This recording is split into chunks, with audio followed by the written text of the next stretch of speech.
relaxar nosso corpo, sentir um soltar leve e profundo, descruzar pernas e braços e vamos nos ligar a Deus.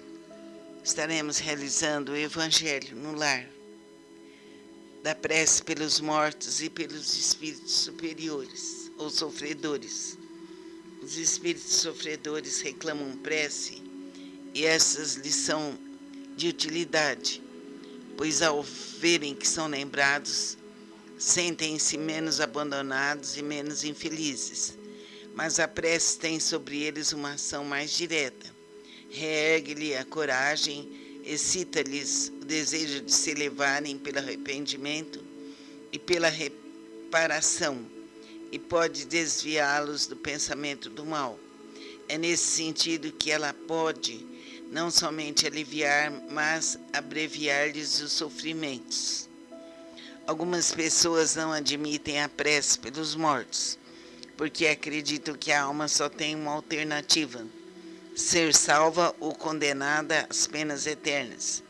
No e no outro caso, portanto, a prece seria inútil. Sem discutir o valor dessa crença, admitamos por um instante a realidade das penas eternas e irremissíveis, e que as nossas preces sejam impotentes para interrompê-las. Perguntamos se mesmo com essa hipótese, é lógico, é caridoso, é cristão recusar a prece pelos repróbavos. Essas preces, por mais impotentes que sejam para libertá-los, não serão para eles uma prova de piedade que poderá minorar-lhes o sofrimento? Na terra, quando um homem é condenado à prisão perpétua, mesmo que não haja nenhuma esperança de obter a graça para ele, é proibido a uma pessoa caridosa auxiliá-lo a carregar o peso dos grilhões. Negar a eternidade das penas não implica negar uma penalidade temporária, mesmo porque na sua justiça Deus não pode confundir o mal com o bem. Ora, nesse caso, negar a eficácia da prece seria negar a eficácia da consolação, dos estímulos e dos bons conselhos, e isso equivaleria a negar a força que aurimos da assistência moral dos que nos amam. Outros se fundam numa razão mais especiosa, a imutabilidade dos desígnios divinos. Deus, dizem eles, não pode modificar as suas decisões a pedido das criaturas, pois caso contrário nada seria estável no mundo. O homem nada tem, portanto, de pedir a Deus, cabendo-lhe apenas submeter-se e adorá-lo. Há nessa ideia uma falsa interpretação da imutabilidade da lei divina, ou melhor, ignorância da lei no que concerne à penalidade futura. Essa lei é revelada pelos Espíritos do Senhor. Hoje que o homem já amadureceu para compreender o que, na lei, é conforme ou contrário aos atributos divinos. Segundo o dogma da eternidade absoluta das penas, nem os remorsos e o arrependimento são considerados a favor do culpado. Para ele, todo desejo de melhorar é inútil. Está condenado a permanecer eternamente no mal. Se foi condenado, entretanto, por um determinado tempo, apenas cessará no fim do prazo. Mas quem pode afirmar que ele terá então melhorado seus sentimentos? Quem dirá que, a exemplo de muitos condenados da terra, ao sair da prisão, ele não será tão mau quanto antes? No primeiro caso, seria manter-se sob a dor do castigo um homem que se tornara bom, e no segundo seria agraciar aquele que continua culpado. A lei de Deus é mais previdente, sempre justa, equitativa e misericordiosa. Não fixa nenhuma duração para a pena. Qualquer que seja, ela se resume assim: O homem sofre sempre a consequência das suas faltas. Não há uma única infração à lei de Deus que não tenha a sua punição. A severidade do castigo é proporcional à gravidade da falta. Então é importante a pessoa ser consciente de tudo que ela está fazendo e como que ela está agindo nesta vida. Que sejamos bons, dignos, coerentes e verdadeiros, e que a nossa luz se expresse por toda a eternidade. Hoje nós vimos a parte da prece pelos mortos e pelos espíritos sofredores. Quando fazemos uma prece, essa prece sempre é bem-vinda. Vai nos auxiliar e auxiliar os espíritos sofredores e todas as criaturas. Fechemos os olhos e no silêncio dessa tarde vamos realizar a prece para todos que sofrem. Deus Pai, Deus Filho, Deus Espírito Santo, rogamos por todos os seres da terra e fora dela, que todos sejam felizes, harmoniosos, sinceros e dignos, que a nossa força emerja e que a nossa luz nos favoreça por toda a eternidade. Que assim seja. Ouça esse trecho várias vezes. Tome agora a água, pedindo que ela seja fluidificada pelos mentores do espaço. Vamos melhorar, vamos nos aprimorar, vamos nos libertar. Sinta que a água cura, que a água é um remédio. Que assim seja. Namastê.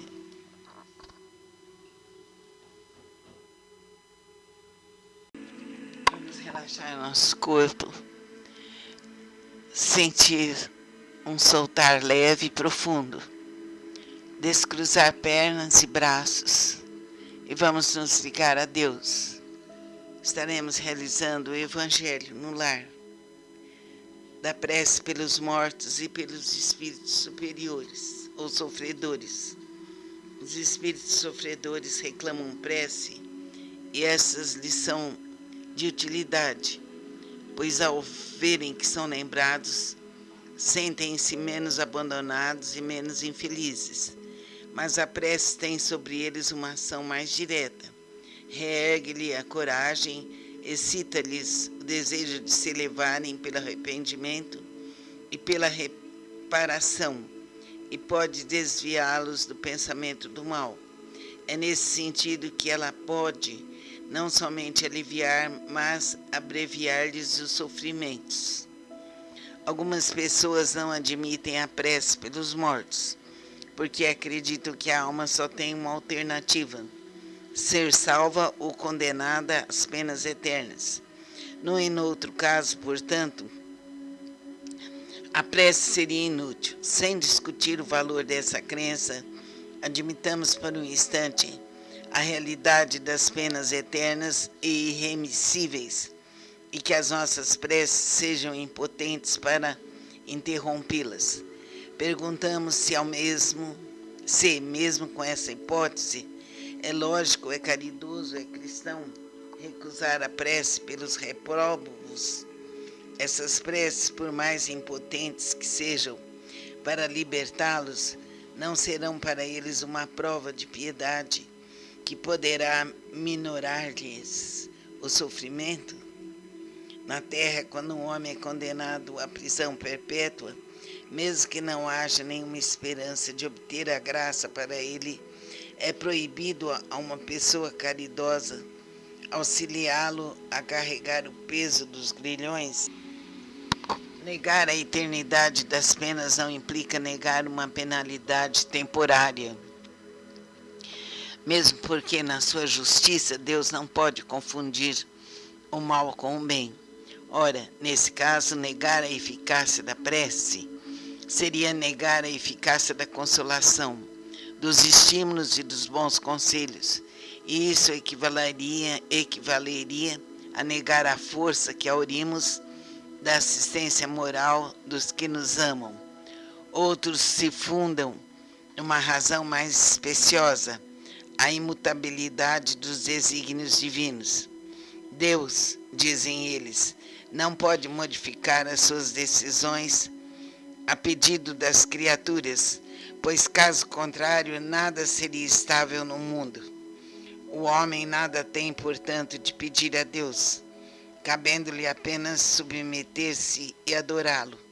Há nessa ideia uma falsa interpretação da imutabilidade da lei divina, ou melhor, ignorância da lei no que concerne à penalidade futura. Essa lei é revelada pelos Espíritos do Senhor. Hoje que o homem já amadureceu para compreender o que, na lei, é conforme ou contrário aos atributos divinos. Segundo o dogma da eternidade absoluta das penas, nem os remorsos e o arrependimento são considerados a favor do culpado. Para ele, todo desejo de melhorar é inútil. Está condenado a permanecer eternamente no mal. Se foi condenado, entretanto, por um determinado tempo, apenas cessará no fim do prazo.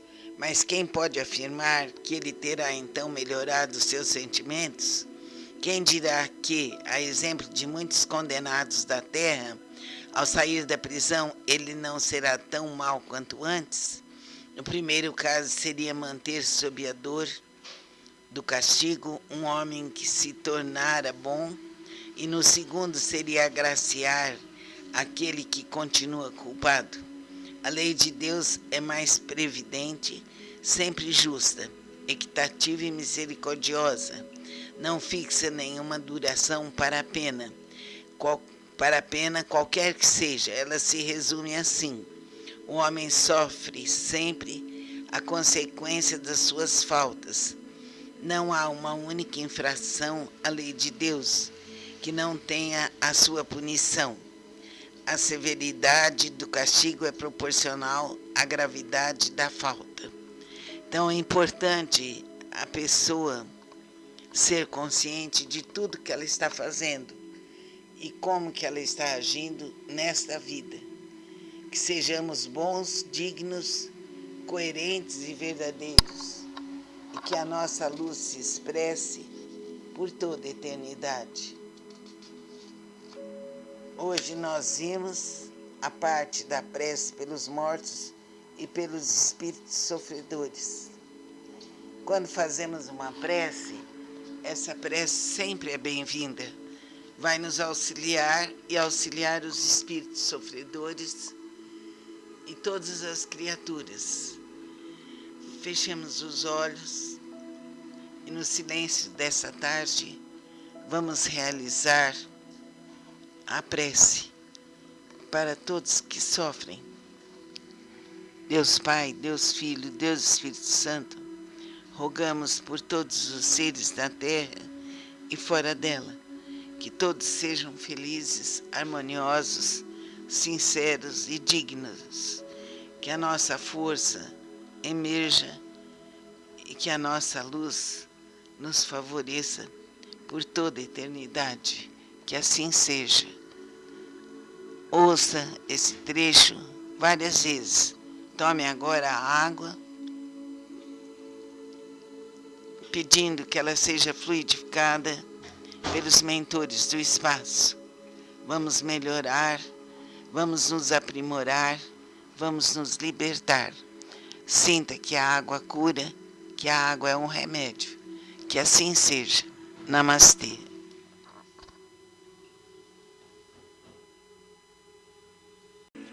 Vamos relaxar nosso corpo, sentir um soltar leve e profundo, descruzar pernas e braços e vamos nos ligar a Deus. Estaremos realizando o Evangelho no lar, da prece pelos mortos e pelos espíritos superiores ou sofredores. Os espíritos sofredores reclamam prece e essas lhes são de utilidade, pois ao verem que são lembrados, sentem-se menos abandonados e menos infelizes. Mas a prece tem sobre eles uma ação mais direta. Reergue-lhe a coragem, excita-lhes o desejo de se elevarem pelo arrependimento e pela reparação, e pode desviá-los do pensamento do mal. É nesse sentido que ela pode não somente aliviar, mas abreviar-lhes os sofrimentos. Algumas pessoas não admitem a prece pelos mortos, porque acreditam que a alma só tem uma alternativa: ser salva ou condenada às penas eternas. Num e noutro caso, portanto, a prece seria inútil. Sem discutir o valor dessa crença, admitamos por um instante a realidade das penas eternas e irremissíveis, e que as nossas preces sejam impotentes para interrompê-las. Perguntamos se mesmo com essa hipótese, é lógico, é caridoso, é cristão recusar a prece pelos repróbos.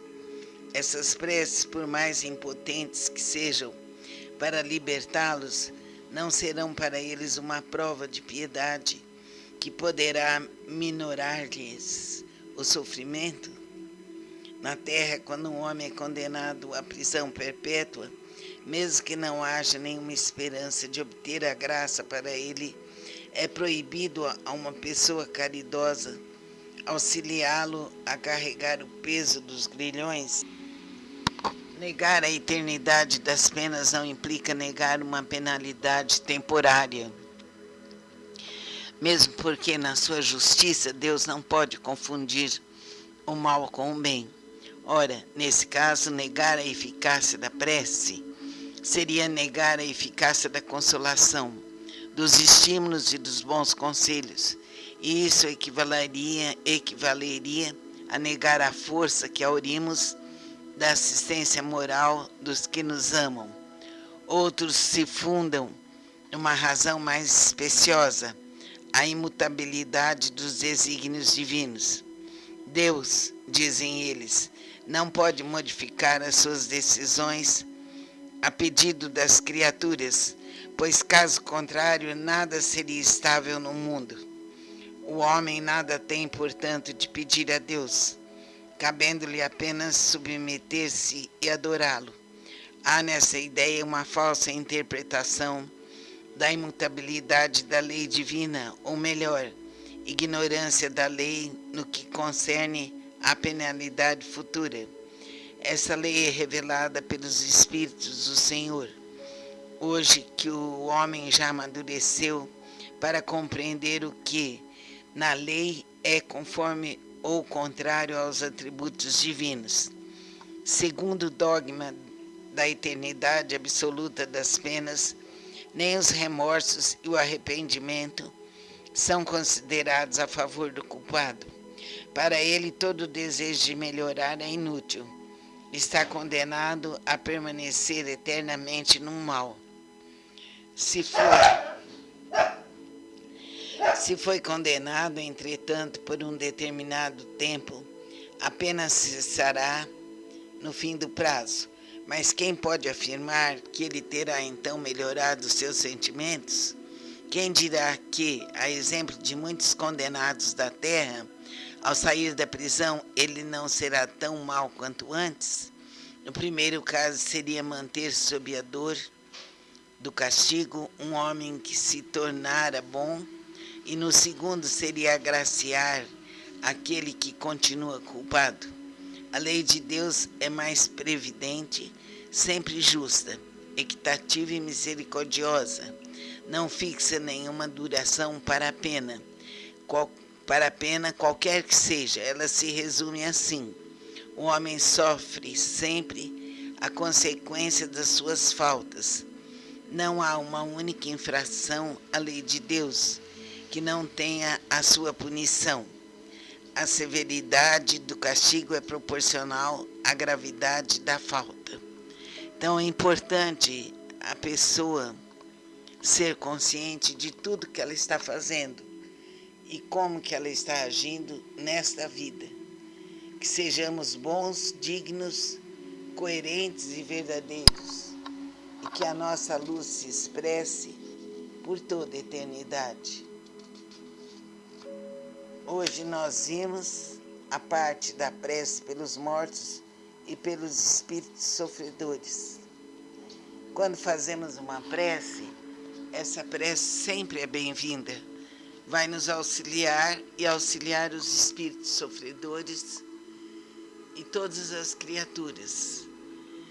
Fechemos os olhos e no silêncio dessa tarde vamos realizar a prece para todos que sofrem.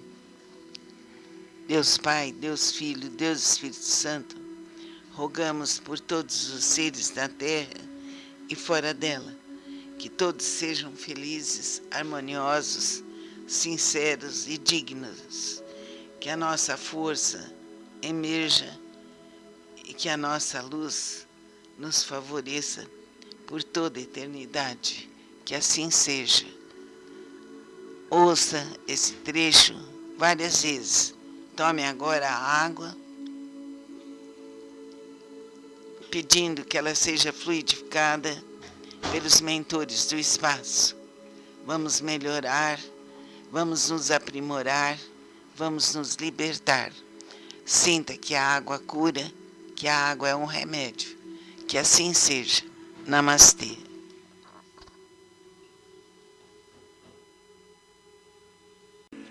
Vamos relaxar nosso corpo, sentir um soltar leve e profundo, descruzar pernas e braços e vamos nos ligar a Deus. Estaremos realizando o Evangelho no lar, da prece pelos mortos e pelos espíritos superiores ou sofredores. Os espíritos sofredores reclamam prece e essas lhes são de utilidade, pois ao verem que são lembrados, sentem-se menos abandonados e menos infelizes. Mas a prece tem sobre eles uma ação mais direta. Reergue-lhe a coragem, excita-lhes o desejo de se elevarem pelo arrependimento e pela reparação, e pode desviá-los do pensamento do mal. É nesse sentido que ela pode não somente aliviar, mas abreviar-lhes os sofrimentos. Algumas pessoas não admitem a prece pelos mortos, porque acreditam que a alma só tem uma alternativa: ser salva ou condenada às penas eternas. No e no outro caso, portanto, a prece seria inútil. Sem discutir o valor dessa crença, admitamos por um instante a realidade das penas eternas e irremissíveis, e que as nossas preces sejam impotentes para interrompê-las. Perguntamos se mesmo com essa hipótese, é lógico, é caridoso, é cristão recusar a prece pelos repróbos. Essas preces, por mais impotentes que sejam para libertá-los, não serão para eles uma prova de piedade que poderá minorar-lhes o sofrimento? Na terra, quando um homem é condenado à prisão perpétua, mesmo que não haja nenhuma esperança de obter a graça para ele, é proibido a uma pessoa caridosa auxiliá-lo a carregar o peso dos grilhões?